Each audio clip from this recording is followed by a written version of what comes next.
All right. Welcome to another episode of the Full Spectrum Cannabis Show. Here we go. I'm your producer, Sam, but today I am co-host Sam. Yeah, co-host Sam. Yep. What's and up, Sam? Lance is here. So Lance Asher. Like usual. Yeah, how you doing? I'm well. Good. Yeah, we're good. gonna have fun. Calandra's Trial? she's in trial right now. Yeah. Yep. So she called at 9 this morning and said she would not be able to make it. And she said that the whatever trial it is, Yeah. and we won't go into any details, of course. Yeah, they say the law wins. God, you two are really heavily bearded. We are. yeah. Well, you're catching up. I'm just letting it go, I guess. I might not shave for November. But anyway, Just November. Calandra's trial, she said these people are sucking the life out of her. Yes, that's what happens Yeah. sometimes. So Yeah, well, we have somebody not to suck the lives out of No. us. We have we have Casey, a guest. Casey Solomon. I'm excited for this. Yeah. Hi, Casey. Hello.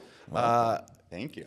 Yeah. Do you know how this happened? Do you know anything about why? No, Casey's that's here? that's what's so exciting sometimes. And I, you know, I don't pride myself on not doing research. I think that it's just a little bit more fun, right? So Yep. I did look at the website. I went to Okay. the wrong website. It ended up being a German website. I caught an accent. I got rid of it. You know of this website? Yeah, absolutely. Yeah. Absolutely. So You have to put the MN after Right. PhytoLabs? PhytoLab. Yeah, singular. PhytoLabMN.com. Yep. All right, so I did that much research to be like, all right, cool. Well, what maybe are we going to talk about today so I could kind of prepare? Yeah. Good. Yeah. PhytoLabs. PhytoLab. PhytoLab. PhytoLab. Just for, I'll take either pronunciation, but when you're looking it up online, you're going to want to drop the S. Yeah, Okay. drop the Okay. Otherwise, you end up in Germany, huh? Yeah, exactly. That's Yeah, fine. yeah, and Google doesn't immediately convert it, so some of it's like, oh, that word is familiar, but you have to kind of say it with a little bit of an angry accent. I speak a little you know? German, actually. Yeah. So yeah. Yeah, good. I lived there for a while. A little bit. Anyway, so yeah, you're well, Casey, welcome. Thank you. Yeah. How you doing? I'm good. I'm good. Good. I'm caffeinated. Caffeinated. Mostly, right? Heavily Finishing- caffeinated? Yeah, I like that. I like it that way. You're I'm like a 3-4 cup of coffee in the morning person. So. Oof. Yeah. Oh boy. Man, I'm a cup of coffee with espresso, Okay. and then it's kind of like a latte, just without the 2 shots of espresso. Okay. I spread the espresso out a little bit with a little bit more water. Yeah. They call that coffee. I see. Again. I mean, I don't know what they actually call that. Some barista or coffee shop owner will let us know. Right. Yeah. Yeah. I don't do coffee really. No coffee? I used to, but Like tea or? No. Well, I like tea. Yeah. Okay, so tea in the afternoon, or can like do what gets tea. you going in the morning other than just life? Life. That's Life. it. I just get up and just crawl out of bed, pretend like I'm gonna be all excited and have a great day. No, I've always had plenty of the energy, but yeah, lately now that I'm like 50-ish, Yeah. I'm like, oh, I don't have as much energy as I used to. But I mean, if you've held off this long, maybe it's the time to start, right? I used to do coffee. There is something in coffee that I am allergic to. Oh, Not the okay, caffeine. yeah. Yep. But there's something that messes with me. If I drink a cup of coffee, within 10 or 15 minutes, I have to pee, right? Sure. Which is Yep. not abnormal, really. Sure. But it smells like freshly brewed coffee. Like Oh, it man. comes out. So it's just like it smells out Straight through you. It, Asparagus style, right? yes, it's like that weird. I'm like, holy crap! And then I get really lightheaded, and I've got to lay down for a while. That's not fun. No. That's not the experience you want in the morning. No. Right? No. Like that's not what you're going That does for not sound to get you wakey. going, right? Yeah. And it didn't used to do that, and I think it started around the time that I started developing allergies. So I think there's something. Yeah. Yeah. Isn't that weird? Aren't you thrilled by this? Aren't you? Oh yeah, everybody's connecting with us because the frost has happened and everything's good by now. And Yesterday was Halloween. yeah. When we're was recording this, when this is coming out, it's going to be December, but almost holidays. Yeah. Podcasts are timeless. Yeah, they really are. You forgot about this already. But allergies, right? Like, what is the deal with that, right? Like, you know the kids that have ridiculous allergies. And Right. you're like, oh man, that would suck, right? But then you get a little bit older, and they start kicking your ass. Yeah. What is it? I think I have some theories Yeah. about life. We'll get into cannabis here and that world eventually, but I've got some theories. I don't know, not that humans should all die young or anything, right? But I'm not sure we were really slated for the length of time that we've been having now for the last 100 years or whatever. Yeah. You know, as our technologies have gotten better and we stay alive longer and everything, we're all like, why is everyone dying of cancer? Why do we all get allergies? Why don't my eyes work anymore? Why is everything breaking down? Like, I just kind of think we weren't necessarily intended to be around this long. I am in strong agreement with it. Like, there are some people like, so I'm a nurse at this point, and like there are some people that I see that I'm like, you don't look a day over 60, and then I look down and they're 95, right? Yeah, and some people have that, and then there's people who are 65 that I'm like, gosh, you got to be pushing 100. Yeah. And it's how you take care of yourself and stuff. But then again, you get to the end, and then you have to think about like, what is the actual quality of life that you're looking for at the end? And I do think we push past that line quite a bit because people don't understand what it's really like to be in an end of life situation in a hospital, like, and actively, passing and things like that. Yeah. And there's pain and discomfort involved, and so there's a lot. And cannabis can help with a lot of those things. We're not diagnosing anything, but hey, it can help with a lot of those things. The other thing that would help, right? So a bunch of young bucks in NASCAR, okay?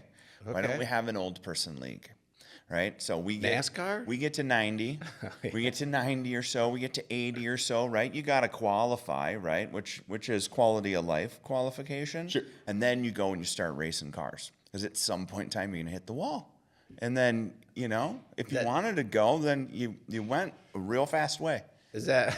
I feel like you should have a plethora of options, right? But I think that the NASCAR crash should be one of them. I guess. I think the league Why sounds does it have awesome. to be NASCAR though? I don't know. It just sounds exhilarating. It could be like horse rallycross. racing? It could be rallycross. It could be right. Like I just think that maybe there should be older generation sports that. You could die from because you're old and you really shouldn't be probably doing those, but you don't want to just slip and fall and break your hip and die of pneumonia in the hospital. Yeah. I hear what you're saying. I'm kind of following it, right? Because when this happens all the time. I grew up in Elk River and it's kind of shit kicking redneck country out there a little bit, right? Hey, before everybody. I love you guys, but before everybody moved out. I'm just kidding. No, I love you. But anyway, every few years, some kid dies on a snowmobile. Like, it's just the way it works. Right. And then inevitably, everyone says, died doing what he loved. And I'm like, oh, that's really sad, though. Yeah. Like, that's like, I get. Intend for that. Yeah, died doing what they loved means traveling at 70 miles an hour on a snowmobile and running into a fence or something, like that sounds shitty to me, or an avalanche out in, Colorado or whatever, or Wyoming. But if it was a 90-year-old on that snowmobile, you could say, die doing what they love, and it would be like, you're right. Way to go, Grandma. 100% agree. Right? Yeah, you know what I'm saying? We need how I brought all it? right, Yeah. so I know how I'm gonna do it if I am able to gracefully get to that point. Yeah. Start motorcycle racing at motorcycle 90. racing. Drag What's he racing. doing jumping over buses? I don't know what that's all about. It sounds. You only have to try it once, probably. Probably. It's like Died doing what he loved. being an amateur mushroom hunter. Exactly. Yeah. That would be Zero training. Delicious once. Yeah. Yeah. What are you Tasted going to great. do? I'm going to be a survivalist. What do you know about it? Nothing. Yeah. Nothing. I'm okay. just going to go We'll into see the where I'm woods. at in a couple years. I right? think that this could be misconstrued as us advocating for some sort of way to get rid of old people. No, definitely not. Okay, good. It's Okay, good. What it is for is that quality of life part of I it. hear Where ya. if somebody is like, I'm about to go in, not saying nursing homes are bad, but I'm saying, hey, I'm about to go into the nursing home. I'm not going to be in my home anymore. That's really where I feel human, right? And I hear from some people. And now this might be another option, but it's an option they get to choose, right? Before the mind goes away somewhere. And also, there's some things that cannabis can help as far as your mind going. Okay, so we all know that. I can't believe we're going this deep into this, but here we are. Nursing homes, they take a lot of the old people's money. Not that they're really? doing bad They do? things, but Yeah. But it's a huge expense. It is. And so I'm thinking, getting a bunch of old people racing and maybe dying is expensive, but is it more expensive or less expensive? I mean, here's the thing. When we sorry, this just went into like total death, but I thought we were going to interview Casey. I mean, Cremation Society, people are buying their plots when they're our age. They're doing all of these things, pay for it when you have the money kind of thing, because it's going to go away at the end. But I really think if you had like a Camp Sam, and Camp Sam's got all of the fast things you could ever want, and the track for every one of them. And a waiver this yeah. Sure, and we're sign gonna up for charge. health We're gonna insurance. charge you. I mean, you got room and board. Everything's gonna be great. There's no health care, So right? You're responsible for your own pills. how many? The weed is included. There's a sign out front that's like 47 people passed last week. Yeah, exactly. With a smiley face, I guess. Yeah, I don't know. yeah. Right? Like doing Right. what they love. Right? And pictures of everybody going like this Yeah. before they go and in their compete. suit, they're like sponsored looking, Yeah, like yes. Snickers and who sponsors stuff? Bud Light. Yeah. Oh, yeah. got the Bud Light will do it. like the race car Yeah, driver's Bud suit. Light will do it. Yup. For Yeah. sure. Yup. For Bud sure. Light. Well, they need to. They've got to come back from their snafu from a couple Hey, years ago. I mean, Oh shit. it sounds amazing. It really does. So when I told you before, I worked at a boys camp when I was a kid, and there was a lot of talk amongst a certain small group of people there about like doing an adult camp because the kids get to go have all the fun, Right. and I think they call that a resort. they do. Good term for it. Yeah. They do. But- But I mean, not the same type of care. It's Yeah, but that I you mean, get.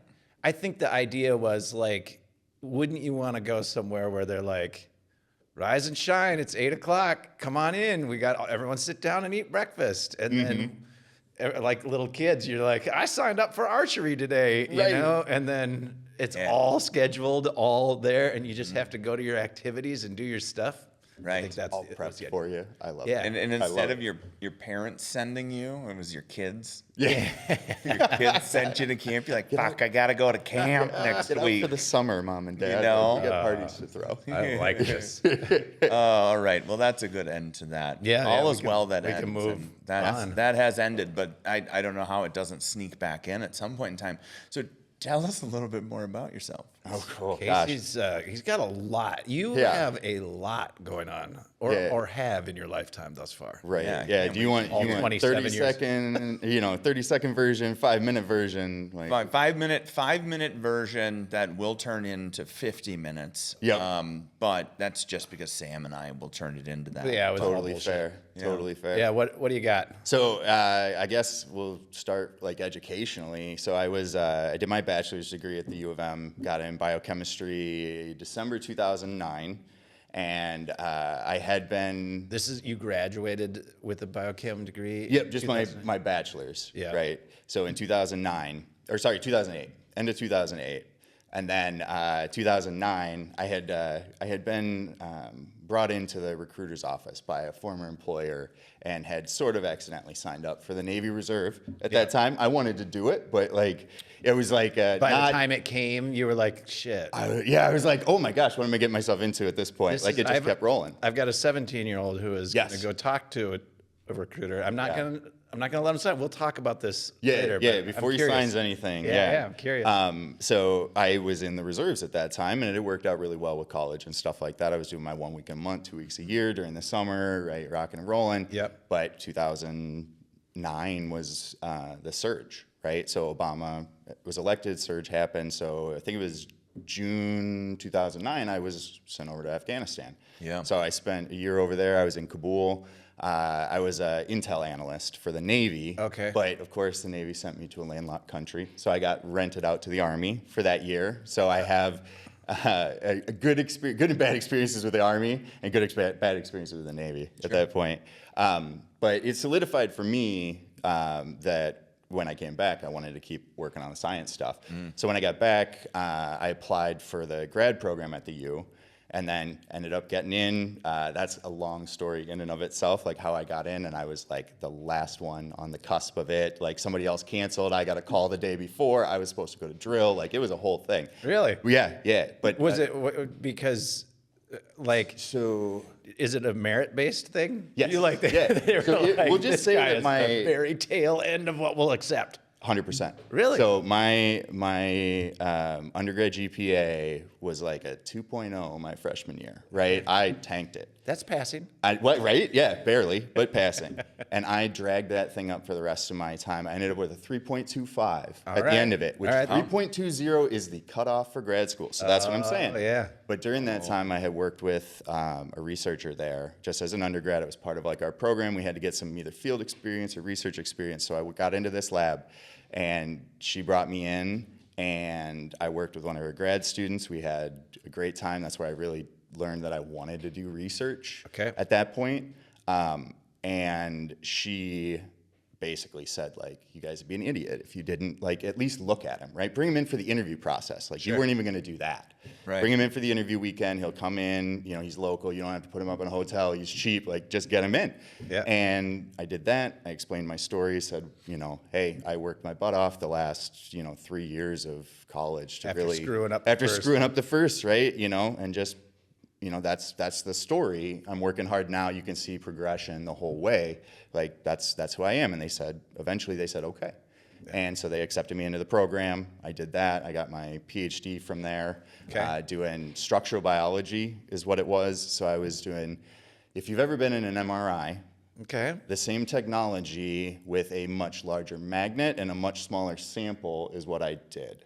So it's called nuclear magnetic resonance. If you've ever taken organic chemistry, you'll hate it and just not like it. It's the little spikes on the sheet that you have to read, and it tells you the chemical structure. Way more complicated. What we were doing was way more complicated than that. But we were using it to determine the three-dimensional structure of proteins, right? Remember when we did that? Yeah, right? So And that was fun that one night. Yeah, dude. So you could actually do was this. whiskey. This is I incorporated. There's a game called Fold It. The guy who developed it just won the Nobel Prize. Really? Like a couple weeks ago, maybe a week ago. The game? So he developed what's called AlphaFold, which is the three-dimensional protein structure modeling program. So you can take, if you know the sequence of a protein, right? You can take that sequence and you can put it in their program, and I don't know what their timeline is, but within a couple of days, you can get the structure of that protein. That was my graduate degree, right? Like that's what I did, and I didn't even get a full structure of a protein out of those 4 years that I spent doing that. I got an interaction interface map and some movement information during that 4 years. But and now he can do it in. You have any idea what he's saying? I don't. Sorry. Okay. That's No. okay. No. Because I'm glad you're doing it. Yeah, there's plenty of people that do understand. And that's who that's for. Yeah. I mean, I have a tiny understanding. Yeah. But yeah, this is really deep stuff that you've done. Yeah. So that's what I did then. It was on HIV. It was like a human protein involved in HIV response, and we could do a whole show about that. Yeah. I really wanted to because that was my doctoral thesis. Yeah. But so we were doing that interaction stuff, and then right after that, I had always known that I wanted to be a professor. Sure. And so I got an opportunity to go teach at St. Olaf College, and an opportunity that usually doesn't happen because everybody goes adjunct and has to do like piecemeal classes, which is just financially ruinous. Okay. If I have to say, but they hired me on full time, Gave me a full class load, benefits. It was nice. I was Yeah. like, thank you. And I worked there for 3 years, teaching biochem to mostly pre-meds, right? Okay. Because that's their kind of target population. I mean, I was working with real high achieving students, all that kind of stuff. I mean, these kids are great. And Not 2.0s. Super smart. not 2.0s, right? Yeah, Not these are all people 2.0s. that I We said know it many you're times. out there. I'm one of them. Yeah. I'm one of those 2.0s, but I'm actually a 0.0 because I didn't ever go. Well, there you go. Yeah. Right. Well, you're theoretically you're 4.0 then too. Oh, I guess. right. You know, Ooh. you haven't hit anything. 0 divided by 0 is undefined. So you got There we go. you got that going for you. See? You can be That's anything. what happens. science, That's you know. what happens. Or maybe when it's you, one shit. You hang out with people I don't want smarter to do than math you. on the radio or on podcasts. That's a bad idea. This is amazing. Yeah. So we were We were at We're gonna St. we're gonna Olaf. throw you off St. the whole Olaf. time. That's okay. Oh yeah. Yeah. So and we'll St. catch you back up. Yeah. Oh, okay, good. Yeah. Good. Just as long as we wrap back around to it, right? So I was at St. Olaf. I was doing stuff there. We could talk about research and stuff. We were just undergrads, right? So no grad students, nothing high level, but we got to do some cool stuff there. And then So big magnet, little teeny tiny things. Was this where you were doing this? so I did that at the U of M. Okay. Oh gosh, the U of M has an amazing facility. It might be the sure it second does. best in the country, just after like the national facilities. Yeah. But big stuff there. There's like a renovated parking garage that they've built these. I mean, because these things are 20 foot tall magnets. Are like, they classic horseshoe shaped? Like, No. No, I wish. And are still they get red on the bottom and black on the top or whatever the old the old magnets? Almost. I mean, they have their love own it. versions of those things, right? They have markings on the floor all around them that says if you go past this with your credit card, you don't have a credit card. Yeah, Right. Like basically like an MRI room, same Right. ideas, except these are vertical. Okay. So they go up and down. But if you think about how big an MRI is and then multiply that by 2 or 3, you walk up to the top on like a catwalk platform around them. I mean, they are the scienciest looking science machines that you're gonna see. Yeah. God, that would Right. be fun. Yeah. So and St. Olaf had one, a much smaller version of it, but Yeah. I'm just fascinated by this Yeah. stuff. So I'm just Yeah. asking random questions, perhaps. But like, is the magnet? Is it? Is it metal? I always thought. So I wish I was wearing my other ring. So my wedding ring is made out of what the magnets are made out of. Yeah. So it's a niobium titanium alloy, and I know Yeah. that sounds like a made up thing, but No, it's real. Yeah. And then the interesting part about them is the insulator is copper. So like what we use is our wire now is the insulator for this material. So if I'm understanding it right now, I've never built one of these things. Yeah, but right. the inside has do you remember those magnets where you wrap the wire around the outside of it and then you spin the magnet inside of it? It looked like an alternator. If you've ever looked at Yep. an alternator, there's all those coils Yeah. around it. Sure. Basically, it's called a solenoidal coil. Okay. There, and it's an electromagnet, right? Well, that's what I was thinking. Like, the reason I asked if it's metal, Yeah. right, is I would assume that when you want a ton of magnetic force, you Yeah. use electromagnetic, Yes. Yeah. right? And so that's what this is. Okay. That's what this is. So this is a coil. So this thing sits in the middle of the magnet, and the bulk of the magnet, that I call the magnet, is the housing for this coil. So that coil sits in the middle, and it creates a uniform magnetic field that's about 2 inches long by about half an inch wide. Okay. And it is absolutely identical, top to bottom in that until we start messing with it. But anyways, that coil sits in a bath of liquid helium, which is at 4 degrees Kelvin, 4 degrees above absolute zero. And to insulate the bath of liquid helium, you have a doer of it that is liquid nitrogen. Yeah. Right? And liquid nitrogen sits in there, and then you refill into liquid nitrogen and liquid helium. So this stuff isn't a magnet until you're down at that temperature, right? Right. So it's resistive and everything, not going to do it. Once you get it to 4 degrees or, liquid helium temperature, they charge it. And God, I don't know what that process looks like, but they charge that magnet and then they pop it off, and that magnet is charged. As long as you keep it at 4 degrees, that never stops. It's a superconductor. There is no loss to resistance. You never have to, you charge it again maybe every few years, or maybe every decade or something like that. You might have to, and it drifts over time because there's a tiny bit of resistance. Sure, But you you can can lose compensate something. for it, and it's all well within the spec. But anyways, those are the magnets. That's the magnet, right? I mean, is this insane thing. Humans are weird. We are. Like, we have done. I'm not entirely convinced that that we should have done all of this. You can't undo it, right? No. But like we have a lot of weird shit in the world that we've it's created. wild. It's wild. And the core of the science is one of these beautiful things like dark matter, right? Yeah. That we know it exists, but we don't know what it actually is. Right. Yeah, it's called nuclear spin, and is it spin? We don't know what that means in any tangible way. Yeah, anytime but we can manipulate it. Yeah. We can read So it out. even the people who know it know that they don't know it. Yeah, well, you put the Makes me feel spaceship a little smarter. too close to the hole and Suck right into the yeah. You know? It could be tiny little black holes in then there. I'm you- not sure how it works. Right? You know. I mean, maybe. is it possible that one day it's just all gone because someplace like that, like they man. overdid it and they're like, and then the Earth is just woo woo, Yeah. and anyone looking from outside is like, whoa, that one's gone. Yeah. I mean, I wouldn't put it past us, Yeah. right? You know, like we could probably figure something out. I don't know that we can right now. I'm hopeful that we can't, Right. But I wouldn't be surprised if one day it's just like, Yeah, I don't, mean, like, don't we're- touch that switch. That erases reality, and you're like, oh, okay. there's some wild Why person doesn't it that's fit? like, you want to know what? I bet you we can turn the Earth into a balloon Yeah. and deflate it, and it goes. And then just going, yeah, out of the solar system. I don't know. Oh my goodness. Okay. Casey, what the hell, man? You're pretty smart. Whew, gosh, I mean, just about take it. this. Just take it. Yeah. I know you're upper Midwestern. I know it's hard. I know it's not easy to accept.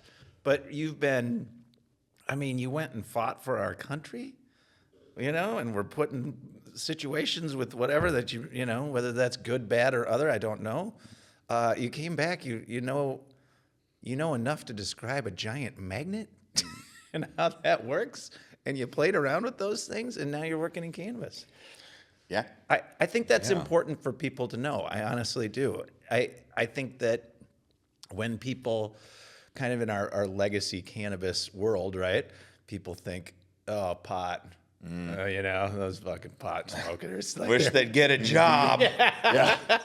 You're like, what? They never amount to What do nothing. you mean? Oh, you want to know what? Some people wake up in the morning, they're not doing a gram. They're not doing a dab, a gram of a dab, or dabbing a gram, you're or saying. whatever you want to call it, right? Yeah. But there are some, and for some of those folks, it really actually sends them on to function. Some of the smartest for the people I day. know. I personally can't, I have a hard time with the THC these days. But maybe about at the same time I developed this problem with coffee, right? Who knows? Oh, interesting. But That's why we got to play with other cannabinoids. It doesn't have to be THC. THC is just Right. the psychoactive one. The benefits are in all of the other minor cannabinoids mostly. yeah, well, and I'm certainly still an advocate for it all because, Sure. but I do think it's important. So I met you at Audi Sologram's, what would you call that? Twin Cities Startup Week panel that Yeah. we did. Yeah. Okay. Yeah.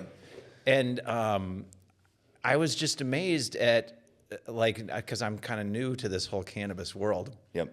how many really intelligent, intellectually capable, thoughtful people are in this. We got, I'll put you in that category too. Oh, You thanks, and Calandra. buddy. No, it's true. I appreciate I mean, that. it's not just, it's where there is a stigma or there is a history of the way that cannabis has been, marijuana specifically, has been demonized in a certain way that we need to undo that somewhere. Yeah. So here you are. All of that fun kind of caused for us to not inform and seek education or educate ourselves around the plant, and then because this plant was demonized in that way, maybe we didn't give plenty of other plants and roots some things, and the kind of the herbal medicinal Eastern way of some things. We're like, psh, what do we need that for? We can press pills. Yeah. And it's like, well, great, but how about we put some plants in Yeah. some of those? That would be cool too. And I think that I mean, natural products research has been the source of so many of the things that are now medicines to us, right? Like you look at penicillin, you look at aspirin, you look at a lot of these things. That's the starting point. And I think that going back to like the professionals in the industry, right? Like a lot of people, I'm all about recreational use, right? Like I have a good time. I like to smoke weed. There you go. Right? Yep, Like I enjoy it in that way. When we start talking about it like medicine, then I am not opposed to it, but I want us to treat it with the same care and respect that we treat other medicine as well.